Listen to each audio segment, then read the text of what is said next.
Depois de um péssimo ano em 2020, 2021 que prometia ser o ano da retomada do crescimento econômico, segundo a XP, pode ser 4,1% de crescimento do nosso PIB, vem aí uma gravíssima crise que promete ser, talvez, a pior crise hídrica e elétrica do Brasil desde 1931, quando os dados eles começaram efetivamente a ser computados e o Brasil começou a depender mais dessa matriz energética. O que está rolando, hein? Inclusive o Bolsonaro já criou até um comitê de crise para lidar com essa situação. Se você quer entender um pouco mais sobre o assunto e muito mais sobre geografia, geopolítica, atualidades, polêmicas, notícias, enfim, tudo para se manter sempre bem atualizado, já se inscreve no canal, deixa seu like e compartilha esse vídeo, que eu, professor Ricardo, conto muito com a sua ajuda. Belezinha? Também, galera, link na descrição, curso completinho de Geografia e Atualidades para você pré-vestibulando, para você concurseiro, baratinho, você não vai se arrepender. Beleza? Vamos lá, galera, pro vídeo, ó. O que tá rolando? O Brasil é um país que, primeira coisa, temos uma série de gargalos econômicos. O que é um gargalo econômico?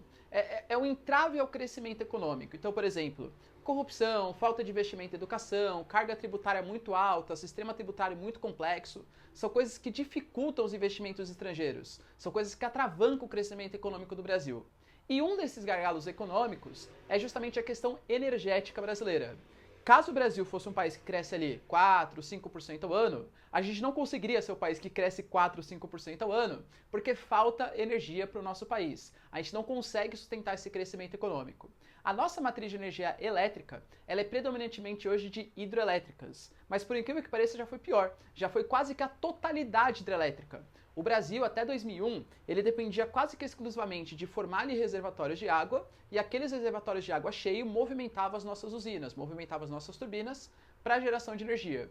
Em 2001, com a crise energética que foi gerada bem no finalzinho do governo FHC, bem no início do governo Lula também, ele começou a tentar mudar um pouco a nossa matriz energética. Investir um pouquinho em energia eólica, bem pouquinho em energia solar, mas principalmente na nossa energia reserva hoje, que são as termoelétricas. Termoelétrica, para quem não sabe, gera energia a partir da queima de combustíveis fósseis ou de biomassa. Então você queima petróleo, carvão, gás natural ou até mesmo cana, né? Enfim, qualquer tipo de matéria orgânica. Essa queima ela vai aquecer uma caldeira com água, essa caldeira com água vira vapor, o vapor movimenta uma turbina e através de um transformador forma a energia elétrica. O Brasil hoje funciona da seguinte maneira: quando os nossos reservatórios estão cheios, as termoelétricas que cumprem o papel de abastecer energeticamente o nosso país.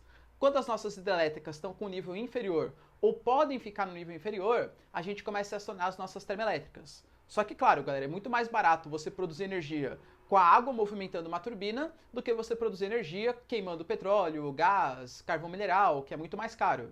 Então, geralmente, isso acaba sendo repassado para o mercado consumidor. A tal da bandeira verde, quando é só hidrelétrica, a bandeira amarela, acionamos algumas termoelétricas mais caras, a bandeira vermelha fase 1 e vermelha fase 2, proporcionalmente cada vez mais termoelétricas. Por que eu estou falando para vocês que pode ser uma das piores crises energéticas e hídricas e o governo federal já confirmou isso para a gente?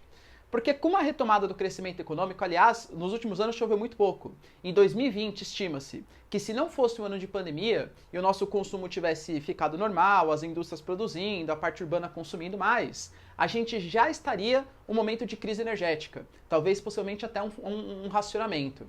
Em 2021, como é esperado esse crescimento econômico, a volta da atividade urbana industrial, é natural que se consuma mais energia. Só que ao mesmo tempo, a gente está passando pelos períodos muito secos, tá? Para vocês terem uma noção, o período chuvoso do Brasil de 2020 e 2021, lembrando que o nosso clima é um clima tropical, majoritariamente, ou seja, chove muito mais no período de verão, mais ou menos ali vai finalzinho de outubro até o começo de março, e o meio do ano é o período de estiagem, o período de seca.